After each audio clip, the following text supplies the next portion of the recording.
You're listening to Chillworthy, a podcast where two best friends discuss mysteries, murders, and anything in between for your enjoyment. So if you're ready to hear some chilling and unsettling cases, you're in the right place. Happy listening.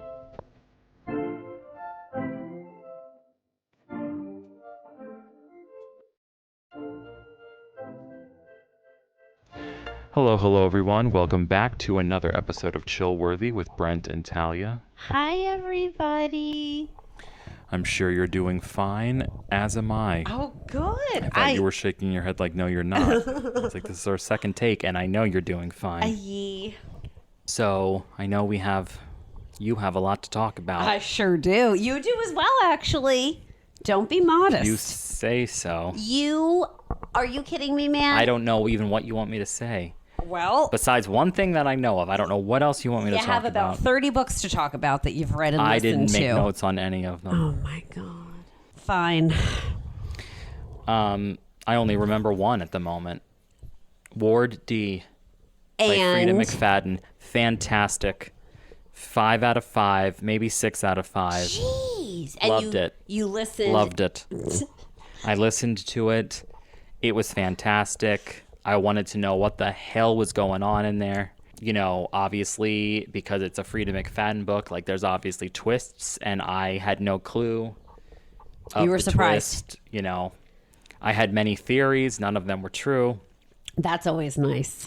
The premise of Ward D is that a student, like a medical student, is on rotation, and she has to be she's going on a rotation in the psych ward overnight, and so it's a part of the hospital that gets locked down at night, and there's because it's nighttime, there's a skeleton crew. You know, she goes and there's very limited staff, and then of course you have the patients, and just a lot of weirdness ensues, and people start going missing and yada yada. Okay. So, fantastic. Okay. 5 out of 5. Absolutely loved it. Wow. Another one that you, I think, listened to, and I'm now listening to it, Next of Kin, you recommended to me. The two sisters, the little boy, the cur. Come on, man. I don't know anything about this. Kia Abdullah is the author. Oh. Yeah. Okay. A gut-wrenching read. Oh, yes. Listen. Yes. I was thinking it was a horror book. Okay. Yes. Yeah. Yes. No, that book will absolutely, doesn't sound like it, but it'll stick with you. I'm at 40%. Okay. It will stick with like you. It will stick with you. This book was a literal nightmare situation. It's about a woman, then she has a sister and a brother-in-law, and the woman also has a husband, but they're kind of on the outs. Everything I'm about to say that's what the book is about, so I'm not spoiling anything.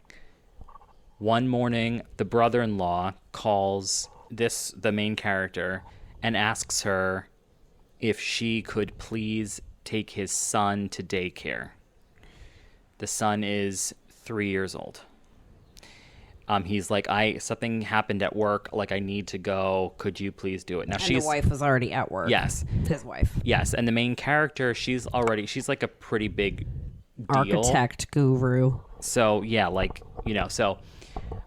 she's like, yeah, sure, no problem. So she gets him, whatever. But her schedule was crazy that day, and a coworker, blueprints were lost. It was not the most ideal morning to be asked to do this. She was busy. Yeah. So, but anyway, yes, she picks him up, whatever. Then she gets the phone call from work. She goes to work.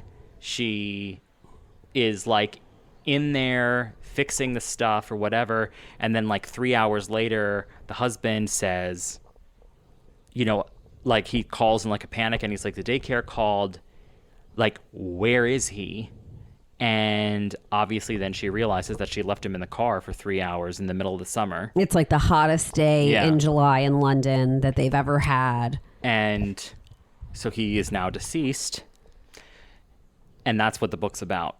Well, and I'm like, Insane. Oh, it is. And I'm listening to it like, come on, like how realistic is this? Meanwhile, you hear about it in the news all the time. Like cars literally have that warning, check your back seat when you're in it. Like, so it's like, yeah, this does happen. I don't see how it happens, but it freaking happens. Well, and it's kind of, so it is kind of like a courtroom drama. I just got to part 2 and that's where it's starting for that. So but it's not just what's happening within their family. It's not like they're covering it up or something. I mean, it's known, and now they're going through the court process. Well, and the point of the court process, because that was another thing that was confusing to me, like what court process? But it's more so like they're alleging that she knowingly left him with the intention of coming back. She's saying she did not. Right. Yes. Like she had zero, like did not mean to leave him, like as if she got to work and totally forgot he was even in her car. Right. So I think the prosecution isn't trying to say that she murdered him, but it was more like manslaughter regardless, right. But it's whether she was intentionally sort of being reckless. Right, like she thought, oh, I'll just run in here, and then she happened to forget, versus she picked him up and literally forgot he was in the car. Exactly. So that's what the book's about. I finished the Autumn Springs Retirement Home Massacre audiobook since we met last, and I gave it 4 stars. I really, really liked that. That was the one that we talked about a couple episodes back where Brent had listened to it, recommended it, and compared it to Scream, but in like a retirement home, like Scream the movie. And I loved it. I definitely see why you said that.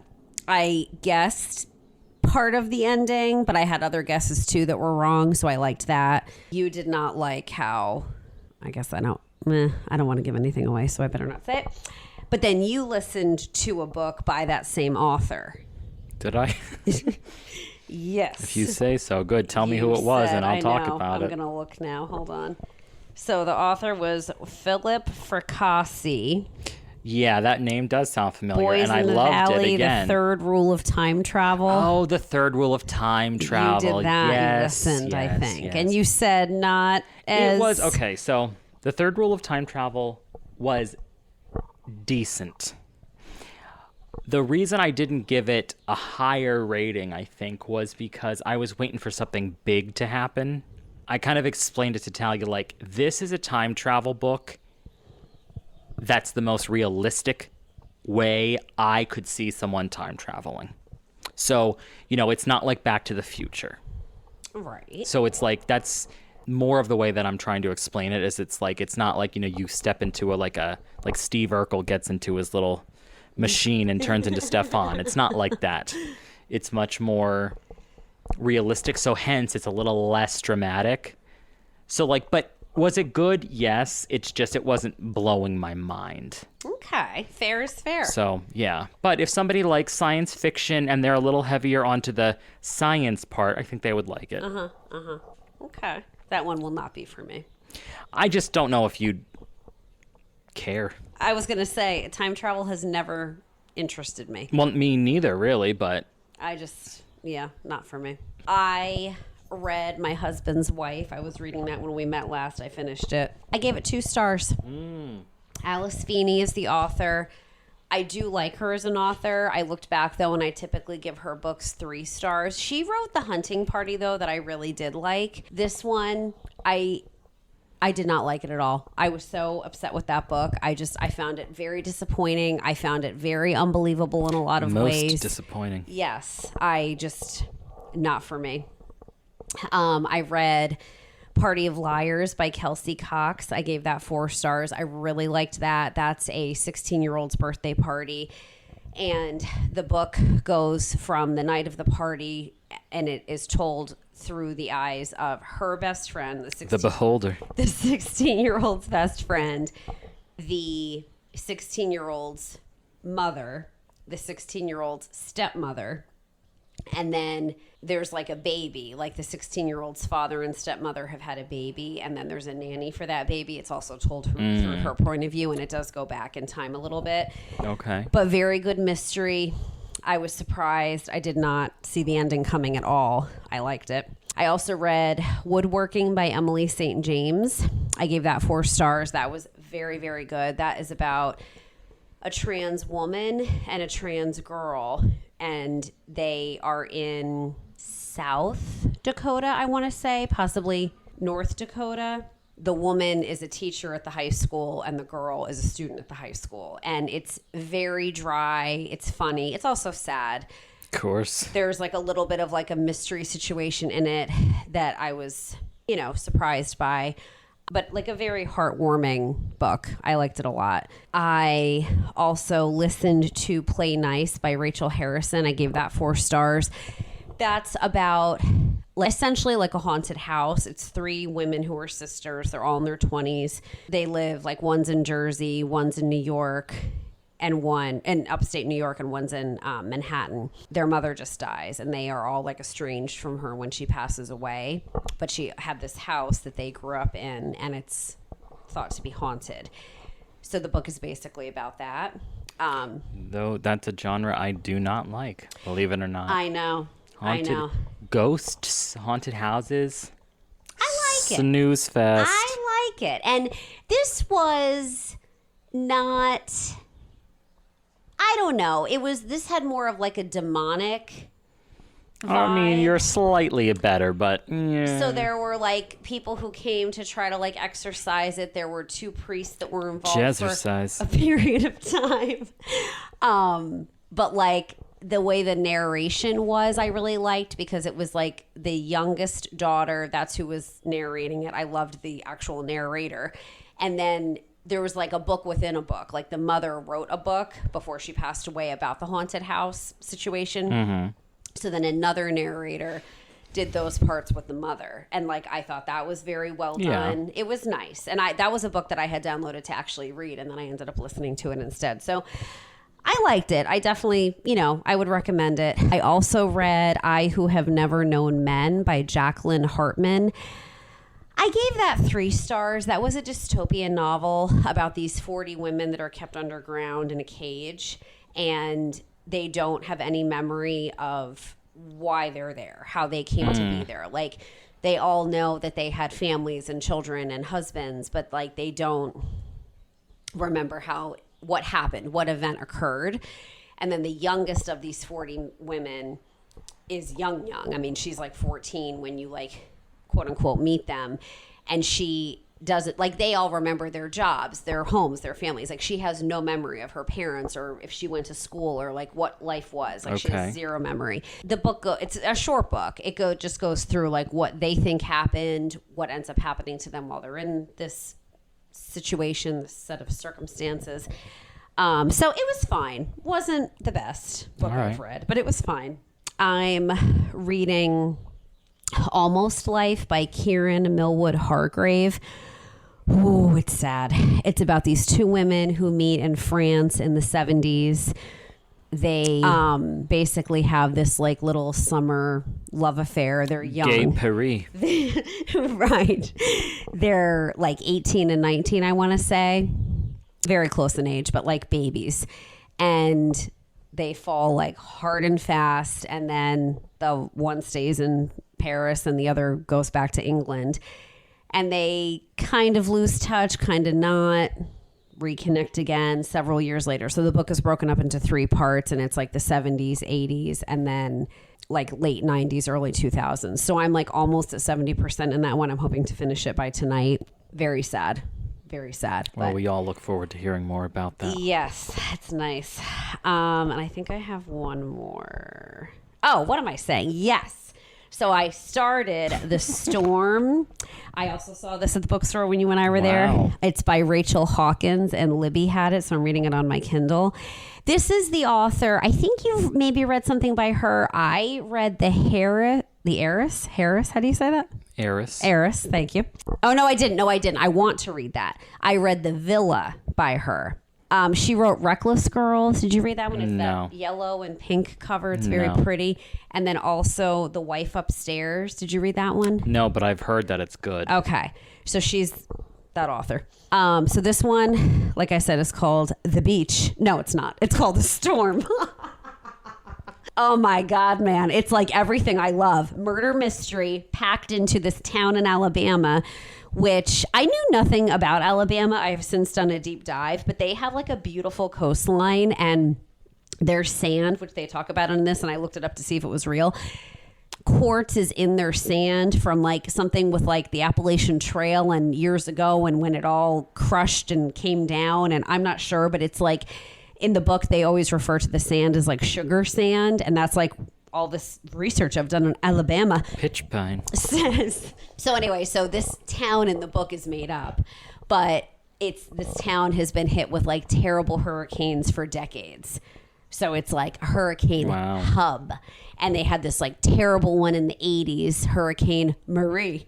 And and I don't know for sure there's going to be one now present day, but I suspect that's where we're headed exactly. So this murder occurred back when this really, really bad hurricane in the 80s occurred. So that's like basically what it's about. And the woman who was like accused of the murder was acquitted, and she kind of comes back, and that's what the book is about. So I'm not far at all. I think I'm right at 20% or a little bit under that, and very good so far. Very good. That's that. That is that. Right. Now, I guess before we move on to the actual episode. Oh, I have more things to talk about than that, but yes. We saw... I was just going to say that. You know, in my opinion, one of the best horror movies I've seen in years. Wow. I didn't know you felt so strongly. I do. Obsession. Phenomenal. I have to say, phenomenal. I'm very proud. Brent jumped way more than I did during the movie, which never, ever happens. I was proud of that. I just don't think it hit me I was going to say in the same way. I don't know. It was definitely unsettling for sure. Hell yeah. Very unsettling. Not what I expected. I thought the beginning had a very slow start, which I didn't love, which I sort of, though, then did like because of how horrific this movie was. Had such a slow build. Such a freaking slow build. I think the actress who played the main character, Nikki, fantastic acting. Absolutely fantastic. And then Brent went on a deep dive of the ending of the movie and this actress and the director and like kind of like the creative freedom, is that what you call it? Yeah. That he gave her, which I won't spoil anything, but it just is even, I don't know, like that made it pack even more of a punch, I thought. So yeah, we recommend go out and see it. Absolutely phenomenal. Well, that's all the time we have for today. So I have the case for today. And this case is called the Circleville Letters. Ooh, that reminds me of Smallville. Remember that show? Hell yeah, I do. Oh, yeah, we've talked about that before. I was going to say, you watched it. Tom Welling? Yeah, I watched it. Where is he these days? Do you ever hear about him? Does he ever write? No. Anyway, okay, so... This occurred in the spring of 1977. Ooh, the 70s. Mary Gillispie opened her mailbox and found the first confirmed letter in what would become the most notorious poison pen campaign in Ohio. Wow. So the earliest dated exhibit was postmarked March 21st, 1977. And its message was blunt and invasive, dare I say. All capitals, it said, stay away from Macy. M-A-S-S-I-E. M-A-S-S-I-E. Macy Massey. I never knew you spelled Macy like that, but it can't be Massey. Why? What if it's the last name of somebody? True. Yeah, Maybe it's you're right. Maybelline. You're right. It warned that it said stay away from, I'm going to call it Massey. Stay away from Massey. Then added, the writer also said that they had been observing your house. And that the writer knew that this woman had children. Oh my God. A second letter soon followed, escalating the pressure. It said, this is your last chance to report him. But these were obviously not random taunts because they accused Mary of seeing Gordon Massey, superintendent of the local West Falls School District. Was he a perp? And they were written by someone who claimed to know the rhythms of her private life. So as the first letters seemed aimed at her, they started to widen out like ripples in a pond. Ron Gillispie he started receiving them too.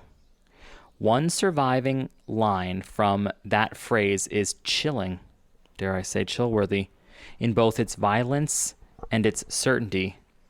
It said, "You should catch them together and kill them both." This is to Ron now. Yes, So Mary and Ron were married. I believe so. But Mary is having a situation with Gordon.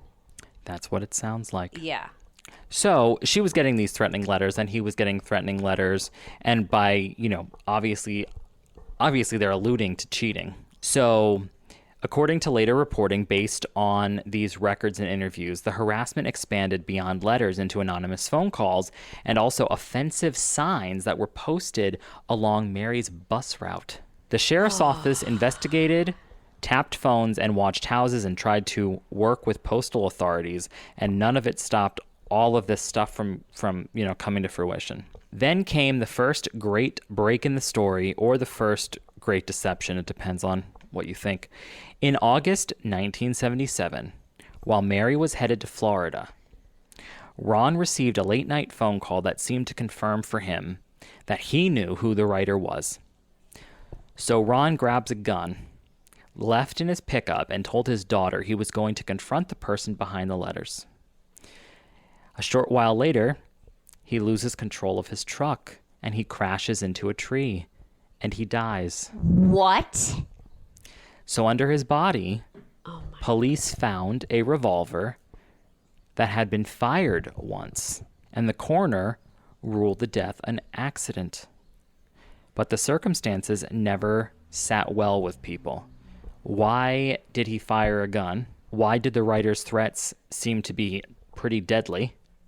Why did later observers note that there was a blood alcohol findings that someone who knew Ron found hard to reconcile with his habits? Like, I guess he wasn't really a drinker. So, but they still called the official thing was an accident. But the gun wasn't necessarily like fired right before he died. It could have been like weeks before. I feel like they were saying it was recent. Yeah.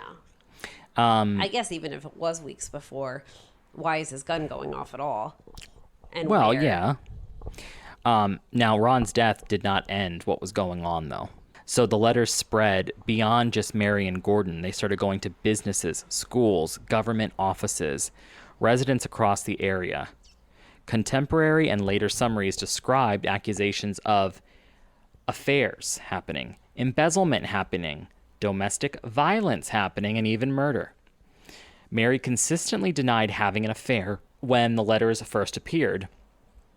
Later, though, she said that she and Massey began seeing each other after Ron's death. I see. So take that as you will. Fair is fair. Right. That timeline matters because it remains one of the central fractures in the story. Did the writer invent a scandal, or did he expose it? Mm-hmm. Right? Mm-hmm. Did he manifest it? Right. Either way, the writer now seemed to know everything that was going on, and he wanted the town to believe that he knew what was happening. One of the letters said, "Everyone knows what you've done." The campaign of these letters was no longer just private harassment because it started to become this form of public terror. Now we're getting to December of 1982. And the writer's attention, this is still going on. A Christmas card message preserved in like the history of this case, in substance, it said that there was signs would be posted about the girl at the bus stop. So now February, so that was December 1982. Now we're in February 1983. So the threat now becomes real. Around 3:30 p.m., Mary is driving a bus. I told you, she's the bus driver. Right. So Mary is driving her route when she saw an obscene sign on a fence near an intersection. She stopped and removed the sign and took it with a box fastened to the post, like to the wooden post. Inside the box was a loaded pistol rigged with a wire and string. It was basically like a booby trap to fire when the sign was disturbed. Jeez. But I guess it didn't go off. It was described that the gun had a hammerback, a round-chambered a round chambered, another in the clip, and the box attached to a wooden board. So what had been this years-long letter campaign was now an attempted murder also. He gave her the heads up on Christmas about looking for signs. Right. So, I mean, I don't know how much. I don't know exactly what the sign was that was obscene, but I guess she couldn't have missed it.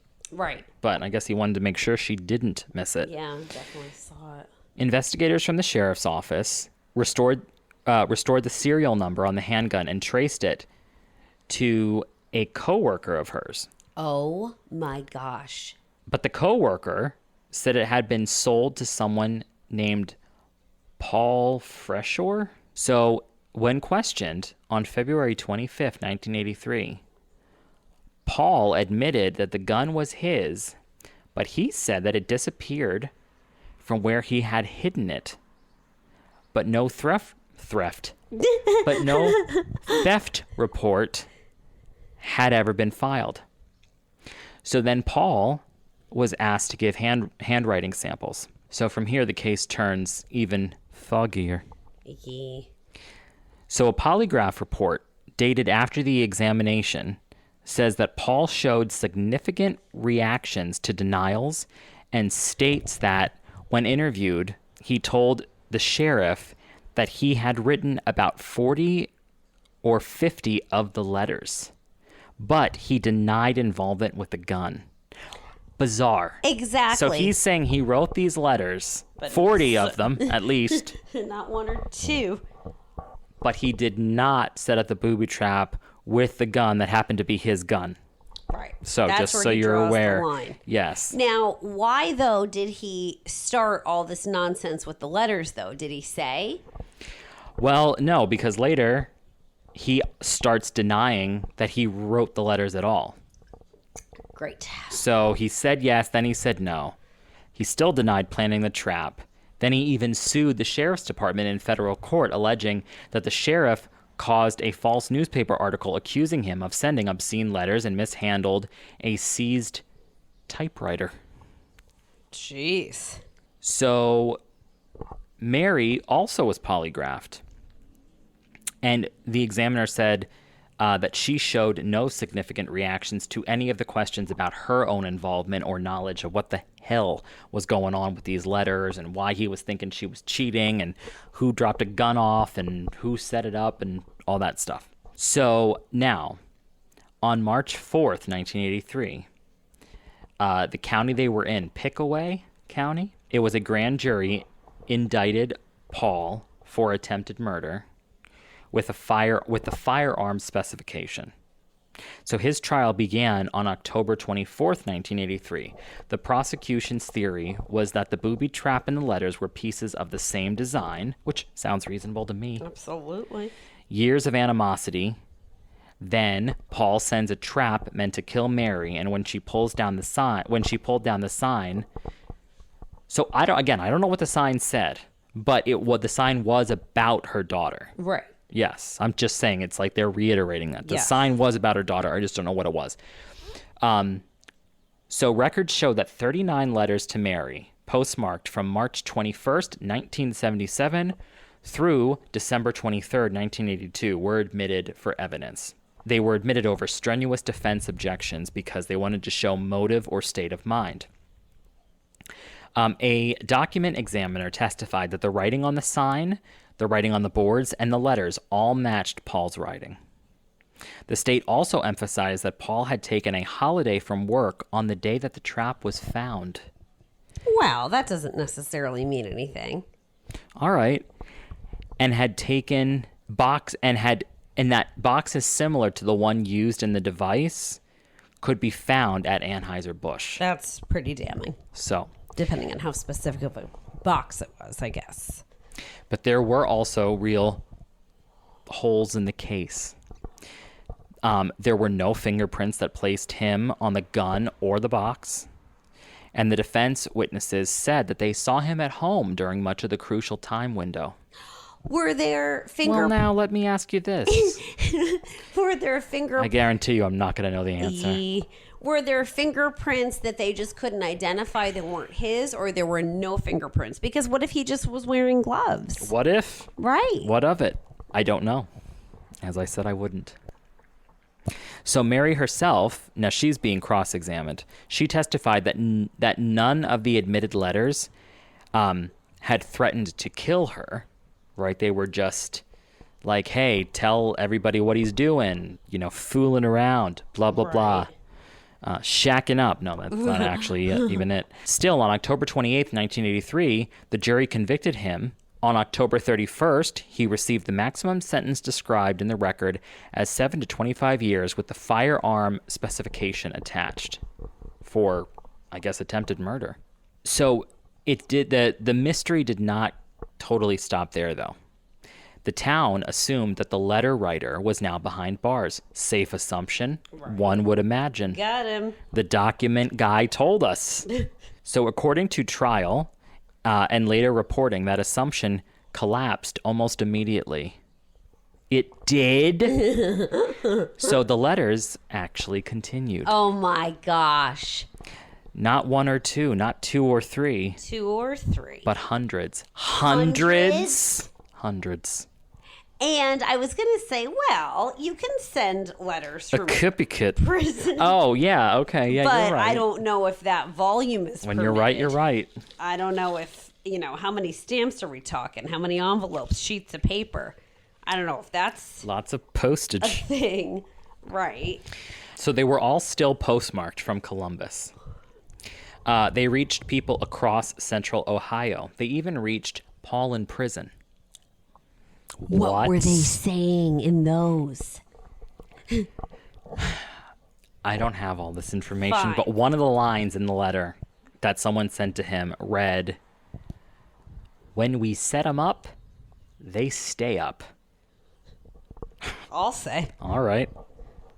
Wow. So he was I telling says what I says. the truth. Like he said he wrote the letters, and he said he didn't write the letters. Oh, right, That right, appears to right, be yes. correct. Which, why the hell did you say you did them at all? Who dude? the hell knows? So later, summaries say that prison officials searched him repeatedly. They isolated him. They restricted his access to pens and paper, and they inspected the mail. Journalists who revisited the case said the warden concluded that it was impossible for Paul to be secretly producing and mailing these letters from prison. All right. Which I kind of believe. For the volume. Yeah, hundreds are getting out there. Right. Somebody would see him writing. I would assume. Writing. Vibing. And why send hundreds? Why not just send 2 or 3 and have one come back to you that says, ha ha. He's got the time. Well. But not. So anyway, although all of this was going on, now the warden says it's impossible. The sheriff, though, he is still convinced Paul's responsible. Oh, shit. A dog with a bone. Right. The conviction holds, which is crazy to me. Because if the guy in charge of the prison is saying he can't be doing this, how does that not override what the sheriff is knows saying? Best. Yeah, but do you know what I'm saying? I do. Wouldn't the warden be higher? I don't think so. Oh, fine. All right. I see what you're saying, where like that's whose word we're going to take as to what is doable in that setting and like what he has access to in time and people witnessing things and on and on. But in terms of like authoritative power or whatever, I guess you're right. Yeah. Well, I don't know, but I highly doubt the warden is more power because they're just essentially like governing the prison, not like the public. So now in the early 1990s, a reporter, Martin. Oh, Marty. Yant. Oh, Marty Yant. He dug through files. And while he was doing this, another shadow steps into view in this twisted tale. Oh, my gosh. In a later appellate opinion, which was summarizing Paul's, what was going on, his post-conviction claims, the court recounted a report that in about 20 minutes before Mary found the booby trap, another bus driver, Sarah Jane Liff, Liff, everyone, she said she had seen a big man. That is in quotes. A big man. A big boy. With sandy hair. All right. Standing near an orange El Camino. An Irishman. At the exact location where that box was discovered that was supposed to have been booby-trapped. The original box. Yes. With the gun. Right. Wow. So he argued that the lead was not properly disclosed. So, like, what's he sitting in prison for? You know? Like, okay, so you're finding this out now? Hello? Type of right. energy. Well, and even, yes. Okay. I think Paul was wronged. Paul didn't do himself any favors to start off with. Because he's like, if you would have looked into this, maybe you wouldn't have picked me, or blah, blah, blah, you know. Yeah. So the appellate materials were looked over again and also preserve another disputed claim that an investigator reported that a witness, whose name was Connie Mangus, said she had seen a third party with Paul's gun. I mean, there's a lot of stuff happening here. Or somewhere else. No, somewhere else. So Connie is saying she saw a guy with Paul's gun. How the hell she knows it's Paul's gun is nuts. But she says she saw a guy with Paul's gun the night before that alleged crime had happened. The person, though, I guess a lieutenant whose name was Philip, he testified that Connie had not, I repeat, not told him this information. So he's like, and he's like, this is not a proof of innocence. Exactly. And right. Connie could be saying anything. All this is saying is that the case maybe wasn't as, closed tightly as everybody had thought when they first threw Paul in there after Paul admitted to writing the letters. Right. So now we're in December of 1993. This is right before Unsolved Mysteries decided to take this under their wing. Wow. What a good show that was. You're watching The Unexplained. I don't even know if he says that, but I do remember the man. So this was right before they did it, but they knew that it was, I guess it was known that Unsolved Mysteries was looking into this. Right? Huh. They were going to be doing it. So the show receives a threatening postcard. Letter. Yes. It said, it sounds like a gangster, It says, forget Circleville, Ohio. If you come to Ohio, you will pay. Jeez. Right. To Unsolved Mysteries. I mean, take it easy. The writer was either still active, still amused, or both. So in May 1994, after serving roughly 10 years, Paul finally gets paroled. Wow. I have a bad feeling about this. And then the letters stop. Can you believe that? Then the letters just go cold. Once he gets out. It's like the letters don't start turn into a drip, once every week instead of 15. Just done. Immediately. Dunzo. End. No final confession happened. They simply stopped showing up. And that part is the final and perhaps the strangest part of this story. Because if Paul was the writer, why did the campaign continue through his imprisonment? And then they stop. It's so ridiculous. They stop after he gets the hell out. So I'm thinking, okay, if this was not Paul, somebody really had a grudge against this man. Because they're thinking they want to make him look as guilty as possible here, because it's that seems, at first you think it's really personal to the girl who's getting the letters in the beginning. I forgot the all obscene, about her now. right? The obscene letters, talking about her kids, saying you better tell, yada yada yada. But it seems like it's actually more personal to this guy if it's not him, because somebody who's been doing this for 10 years, who's having a high old time, it's like now he's out. So they want to make it even more suspicious and just stop cold turkey. Or do you think they died? Right when he got out. That's the only thing that I admit, yes, is weird. Like, what are the odds? Correct. But I don't know. So if Paul was framed for the booby trap, then why did the real writer stop in 1994 instead of continuing just to torment the town anyway? If the letter and the writer of the trap maker were different people, why exactly did one stop and the other start up? Right. So sadly, Circleville never received a clean ending. No, this has never been figured out. No idea what happened to Paul. There was a verdict, a parole, but never a full explanation. I don't know what Paul's up to right now. Yeah. I feel bad for him, dare I say. And you don't take that lightly. No, I don't. No. But I was not in his corner, and then I became in his corner. This is an odd situation. It's very odd. So odd. It's very freaking Ohio, odd. Man.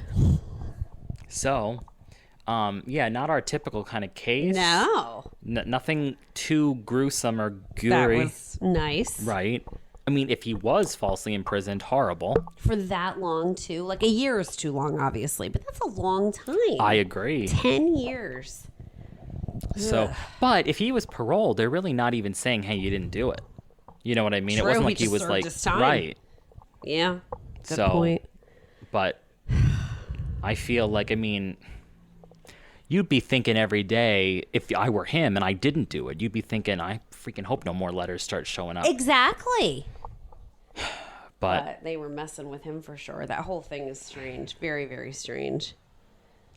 I don't know. I think once you have something where hundreds of letters are going out from a prison where the person running the prison is saying it is physically impossible for him to be doing this, I would say that dares to open the case back up. But who am I? Right. But one would think. No one's special. I agree with you that you'd imagine they would do a deeper dive. Yeah, well, kind of a bizarre little trip to Ohio. Strange. Yes, right. Good way to say it. But Who knows when what in they're Ohio, up to. right. Do as the Ohioans do. Right. That's the story. All right. Well, good All job. right. Well, thank you. Surely. So on that note, everyone, Yeah. I guess we'll let you go. Yeah. Thank you so much for tuning in. As always. Stay safe. Oh, yeah, okay. I was going to say, as always, to our little podcast, but you're right. That's what I always say as well. Yeah. So, yes, stay safe, everyone, as Talia said, and stay chill. Right. And until next time, we'll see you. Bye, everybody. Goodbye.